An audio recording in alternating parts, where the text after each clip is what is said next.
এই মোবাইল ফোনটি দেখতে পারতেছেন, এখানে সিপিইউ আইসিটা খোলা আছে এবং নেটওয়ার্ক আইসিটাও খোলা আছে। এই মাদারবোর্ডটা শর্ট ছিল, অটোমেটিকলি চার্জ শেষ হয়ে যায়। ফুল চার্জ দিয়ে যদি রাখি দেখবেন রাতের মধ্যে ফুল চার্জ দিয়ে রাখলে সকালবেলা উঠে সেটটা বন্ধ হয়ে থাকে। তো এই ধরনের প্রবলেম ছিল এই সেটটার মধ্যে। তো আমি এক এক করে প্রত্যেকটা আইসি রিমুভ করছি, করার পরে দেখলাম যে শর্টটা কোথায় থেকে। তো আমি অবশেষে যে শর্টটা আছে সেই শর্টটা আমি ক্লিন করছি। তো এখন আমি এই আইসিগুলো আবারও লাগাবো।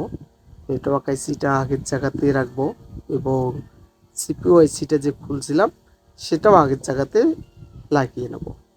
তো আমি বোর্ডটা পরিষ্কার করে নিচ্ছি, দেখতে পারতেছেন বোর্ডটা একদম পুরোটাই আমি খুলছিলাম। তো এখন আমি সিপিইউর যে জায়গাটা আছে এই জায়গাটা ভালোভাবে সোল্ডারিং করে নেব।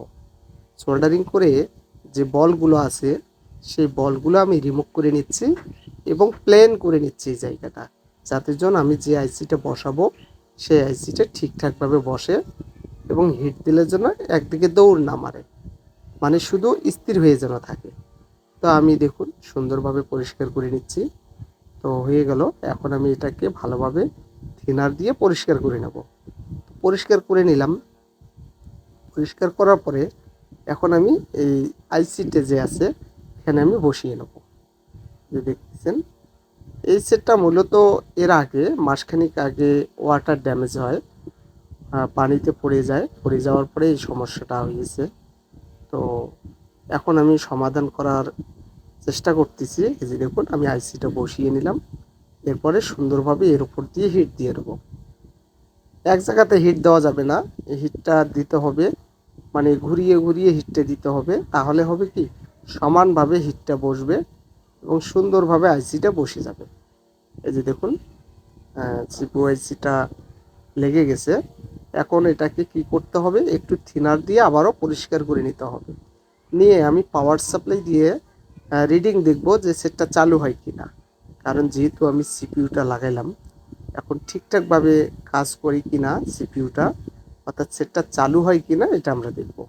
তো আমি পাওয়ার সাপ্লাই লাগিয়ে নিলাম, এরপরে পাওয়ার বাটনটা প্রেস করব, চেপে ধরবো। এই যে দেখুন চালু হয়ে গেছে। চালু হয়ে গেছে অর্থাৎ সিপিইউটা কাজ করতেছে ঠিকঠাকভাবে, ওকে হয়ে গেছে। তো এখন কি করতে হবে, এখন আমাকে নেটওয়ার্ক আইসিটা লাগাইতে হবে। তো আবারও আমি বসিয়ে নিচ্ছি নেটওয়ার্ক আইসিটা। তার আগে আমি কি করব, এই জায়গাটা সুন্দরভাবে সোল্ডারিং করে নেব। আবারও আমি নেটওয়ার্ক আইসির জায়গাটা সুন্দরভাবে পরিষ্কার করে নেব।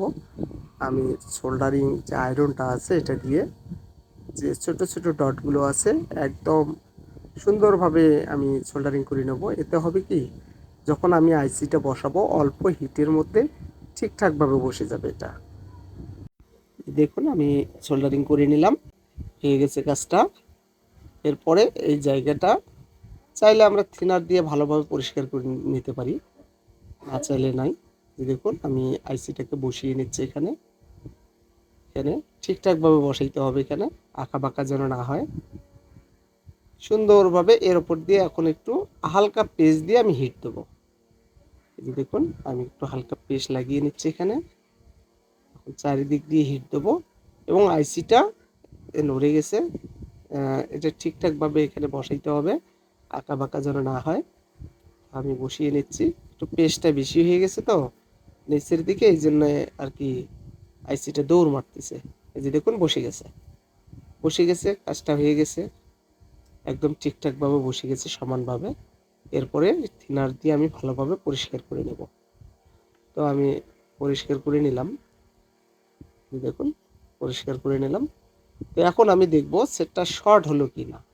নেটওয়ার্ক আইসি লাগাইলে আঁকা বাঁকা হলে অনেক সময় শর্ট হয়ে যায়।